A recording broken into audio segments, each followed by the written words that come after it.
তুমি তো ওর বড় দাদা, তুমি একটু কথা বলে দেখো না। ঠিক আছে, আমি অফিস থেকে আসার সময় ওর সাথে কথা বলছি।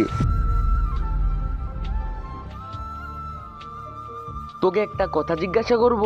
হ্যাঁ দাদা বলো। তোর আর বৌমার মধ্যে কি সব ঠিক আছে তো? হ্যাঁ ঠিক আছে তো। দেখ, আমি তোর বড় দাদা, তুই আমার কাছে কিছু লুকাস না। আজকে সকালে বৌদি যখন তোর ঘরে গিয়েছিল তখন তো দেখলো তোকে নিচে শুয়ে থাকতে। কি হয়েছে আমাকে বল, মন খুলে বল, কি প্রবলেম চলছে সব আমাকে বল। হ্যাঁ দাদা, ও আমার সাথে বিয়ে করে কমফোর্টেবল না। আল্লাহর এই ভিডিওটা দেখে যে সরে যাবে তার মনের আশা পূরণ হবে না। আল্লাহর এই ছবিটা দেখে চ্যানেলটা সাবস্ক্রাইব করতে হবে এবং ভিডিওতে লাইক করে দিতে হবে, তাহলে তোমার মনের আশা পূরণ হয়ে যাবে। আর অবশ্যই এই চ্যানেলটা সাবস্ক্রাইব করতে হবে। কমফোর্টেবল না মানে? দাদা, ওর বিয়েটা ইচ্ছার বিরুদ্ধে হয়েছিল। তাহলে ও কি তোকে ভালোবাসে না? সেটা তুমি ওর কাছে জিজ্ঞাসা করো। ঠিক আছে।